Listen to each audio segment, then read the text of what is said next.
Hello everyone, my डेपू के subscribers. आज हम करने जा रहे हैं नॉट एन एंजल मांगा का चैप्टर नंबर 10। चैप्टर के शुरू में हम देखते हैं कि फादर डेनियल जो हैं वो रिक्वेस्ट कर रहे होते हैं कि मुझे वॉशरूम जाना है, और वो सबको बाहर रोक देते हैं। फादर डेनियल कहते हैं मेरे चीक्स जो हैं वो स्वेल हो रहे हैं, वो मेरे क्वेश्चंस का आंसर ही नहीं दे रही।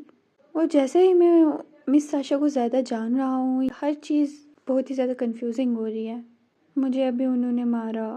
वो कहते हैं कि मुझे यहाँ से निकलना होगा, और वो उस वॉशरूम की विंडो से बाहर जंप कर देते हैं। पहले तो वो सरप्राइज रह जाते हैं कि ये इसकी इतनी ज़्यादा हाइट, इतनी तो मैंने सोची नहीं थी। फिर वो आगे गार्डन में जाते हैं। आगे उन्हें एक वुमेन दिखती हैं। वो पूछती हैं आप कौन हैं। सो फादर डेनियल को वो मिस साशा की तरह लगती हैं, और वो सोचते हैं क्या ये कोई फैमिली मेम्बर है, ये शायद उनकी मदर हों। फिर वो हाय हेलो करते हैं उनके साथ। मैं साशा का फ्रेंड हूँ डेनियल, और ऐसा प्रिटेंड करते हैं जैसे कुछ हुआ ही नहीं।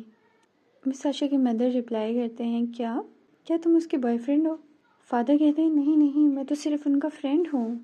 मिस साशा की मदर रिप्लाई करते हैं ओहो, इससे तो सारा फन चला गया। 10 मिनट के बाद की कॉन्वर्सेशन हमें दिखाते हैं। तो जो मिस साशा की मदर होती है वो कोई स्टोरी सुना रही होती है मिस साशा की कि ऐसा हुआ तो वो गिर गई, और वो हंस भी रहे होते हैं दोनों। फादर ने मन में सोच रहे होते हैं अच्छा तो ये मिस साशा की मदर हैं। फिर वो कहते हैं मिस साशा की मदर को मिस साशा की इतनी अच्छी पर्सनैलिटी है, वो तो उन्होंने आपसे इनहेरिट की होगी। फिर वो पूछते हैं क्या मिस साशा ने अपने दूसरे फ्रेंड्स कभी लाए हैं घर। तो वो कहते हैं नहीं, तुम ही हो पहले, इसीलिए मैं इतना ज़्यादा शौक हूँ। मिस साशा की मदर रिप्लाई करती हैं और मैं ये उम्मीद भी करती हूँ कि तुम मेरी बेटी के साथ फ्रेंड बने रहोगे। फादर कहते हैं ऑफ कोर्स। इसके बाद मिस साशा आ जाती हैं गार्डन में, और वह अपनी मदर से पूछती हैं मदर आप इसके साथ क्या कर रही हैं। मिस साशा की मदर कहती हैं हम तो सिर्फ खेल रहे हैं। मिस साशा रिप्लाई करते हैं अच्छा तो आप सिर्फ खेल रहे हैं। हाँ, तो वो रिप्लाई करती हैं हाँ, क्या आपने ये नहीं कहा था कि आपको वॉशरूम जाना है। वो फादर को कहती हैं मिस साशा ऐसा लग रहा है कि आप दोनों फ़न कर रहे हैं।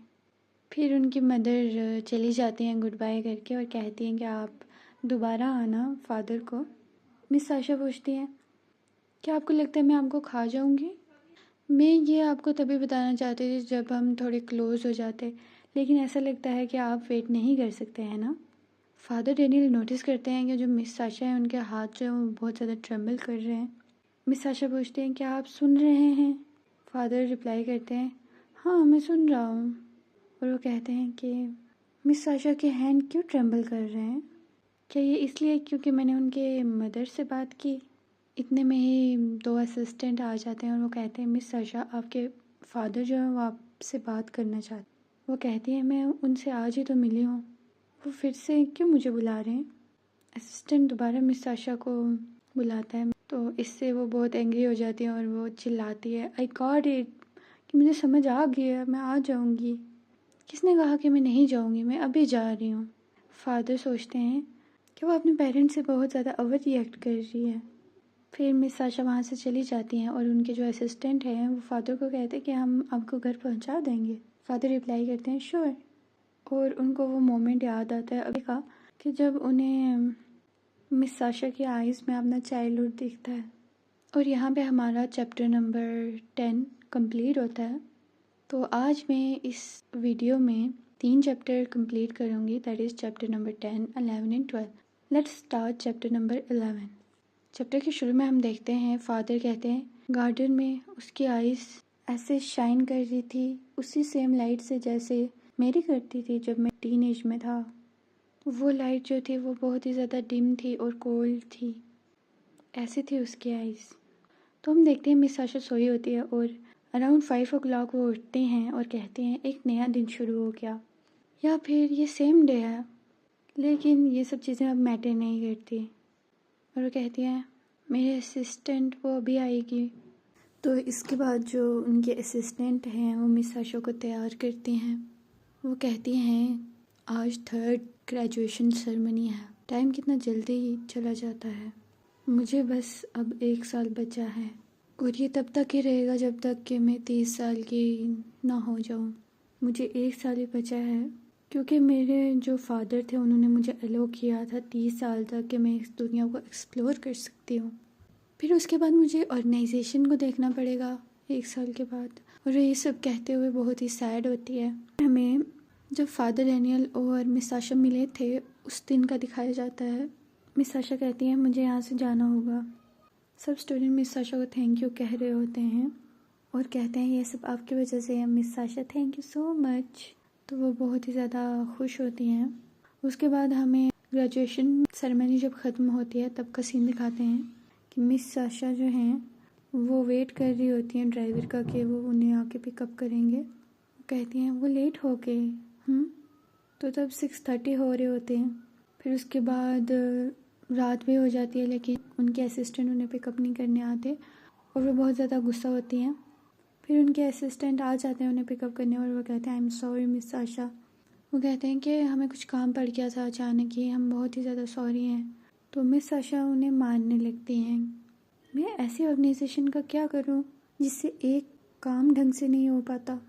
तो उनका जो असिस्टेंट है वो कहता है मिस साशा लेट हो गया है, आपको वापस चलना होगा, आपके फादर बहुत ज़्यादा परेशान हैं। मैं बहुत तंग आ गई हूँ इन चीज़ों से। और इसी टाइम पर जो फादर डैनियल हैं वो वहाँ पर आते हैं और उस चीज़ को रोकते हैं। मिस साशा मन में सोचती हैं ये कौन है, क्या ये पुलिस है? नहीं, पुलिस तो नहीं हो सकता, और ये यूनिफॉर्म तो एक प्रीस्ट की है।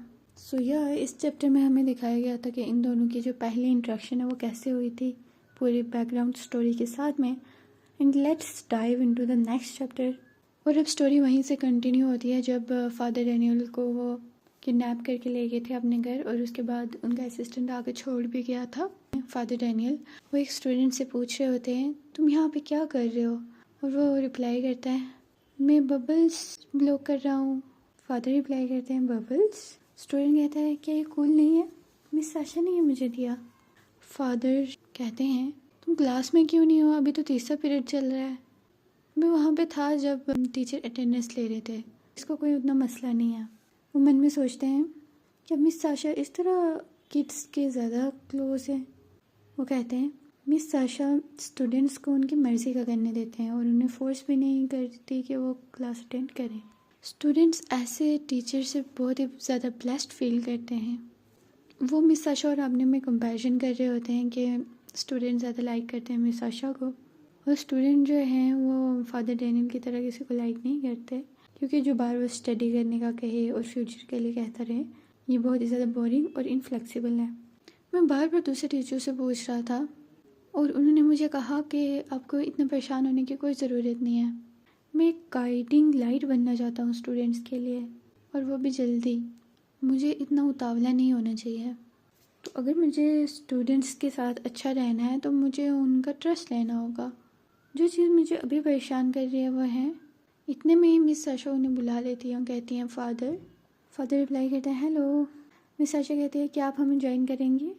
फिर फादर डैनियल मन में सोचते हैं कि वो लोगों के अराउंड बहुत ही ज़्यादा काइंड बनती हैं, और मिस साशा उन्हें वो बबल वाली बॉटल पकड़ा देती हैं। फादर पूछते हैं क्या बबल्स ब्लो करना आपकी हॉबी है? वो कहती है नहीं, ऐसा बिल्कुल भी नहीं है, मुझे लगा कि किड्स को ये अच्छा लगेगा और हाँ इसमें बहुत ही ज़्यादा मज़ा है। फादर सोचते हैं क्या इसने ये आंसर ऑनेस्टी से दिया या फिर ये कुछ मुझसे छुपा रही है, क्योंकि मिस साशा एक कम्प्लीटली डिफरेंट पर्सन बन जाती है अदर पर्सन के सामने। मैं कभी कभी हैरान होता हूँ कि ये सेम पर्सन है। मिस साशा कहती हैं वाह आप अच्छा कर रहे हैं, क्योंकि वो ब्लो कर रहे होते बबल। या फिर एक ब्रीफ से मोमेंट के लिए मैंने इस पर्सन यानी मिस साशा की ट्रू सेल्फ को देखा है। वो कहते हैं ये बबल तो बहुत बड़ा बन गया। मिस साशा रिप्लाई करते हैं अरे आप बहुत अच्छे से बनाते हैं इन्हें। फिर वो कहते हैं मिस साशा मैं अपोलोजाइज़ करना चाहता हूँ, और हाँ मुझे ये भी पता है कि मुझे पहले अपोलोजाइज़ करना चाहिए था। मुझे बहुत सॉरी फील हो रहा है क्योंकि मैंने आपके ऊपर चिल्लाया और आपके ऊपर डाउट किया, क्योंकि मैं आपको इतना जानता भी नहीं हूँ। मैंने बहुत जल्दी जज कर लिया आपको। ये बातें कर ही रहे होते कि पीछे से स्टूडेंट बोल रहे होते Daniel is making a move on miss Sasha, this is really funny. इतने में कोई पीछे से बॉल आता है और वो उसे पकड़ लेते हैं। फिर वो मिस साशा से कहते हैं कि मैं ऐसा फील करता हूँ इसीलिए मैंने आपको ये बताया। मिस साशा उन्हें ऐसे देख रही होती हैं। इसके बाद फिर नाइट का सीन दिखाते हैं। हमने फ़ोन नंबर एक्सचेंज कर लिया और अपने फ़ोन्स पर सेव कर लिया और हम ऑटोमेटिकली एक दूसरे की फ्रेंड लिस्ट में ऐड हो गए और मैसेंजर ऐप में भी, और इस तरह से हम फ्रेंड्स बने। फादर पूछ रहे होते हैं क्या आप मेरे साथ डिनर करेंगी कल? तो वो रिप्लाई करती हैं हाँ, मुझे एक अच्छा सा रेस्टोरेंट पता है, तो मैं आपसे कल मिलती हूँ। मिस साशा सोच रही होती हैं अ फ्रेंड, मैंने उसके साथ जो भी किया मैं बिलीव नहीं कर सकती कि हम दोनों फ्रेंड्स बने। मुझे लगा वो कुछ नहीं कर सकता होगा, और वो बहुत ज़्यादा बहादुर है और परसिस्टेंट है जितना कि मैंने सोचा था। मुझे लगता है वो मेरे लिए यूज़फुल रहेगा। I will make him mine. ये सब मिस साशा कह रही होती हैं। फादर कहते हैं कि यह आसान होगा अगर हम प्राइवेट में बात करें। मुझे पता है कि वो वायलेंट है और कुछ नहीं, लेकिन सिर्फ वायलेंट है, और हाँ उससे भी ज़्यादा वायलेंट है। क्या उसे रेस्टोरेंट ठीक लगेगा कि मुझे एक दूसरा रेस्टोरेंट ढूंढना चाहिए? ओह, फिर उन्हें याद आता है कि वो क्या पहने, मुझे एक सूट बाय कर लेना चाहिए था। वो कहते हैं मुझे ऐसा लग रहा है कि मैं अपने बॉस से मीटिंग कर रहा हूँ, और मुझे नहीं लगता कि वो मुझे मार देगी सिर्फ इसी वजह से कि मैं अच्छा ड्रेसअप नहीं हुआ। हम सिर्फ डिनर कर रहे हैं एज फ्रेंड्स, हमारे लुक्स तो मैटर नहीं ना करते। फिर उन दोनों का साइड बाय साइड हमें सीन दिखाते हैं। वो दोनों कहते हैं कि I can't wait for tomorrow. That's it guys, यहाँ पर चैप्टर नंबर 12 एंड हो गया। Do like share and subscribe. Bye bye, take care.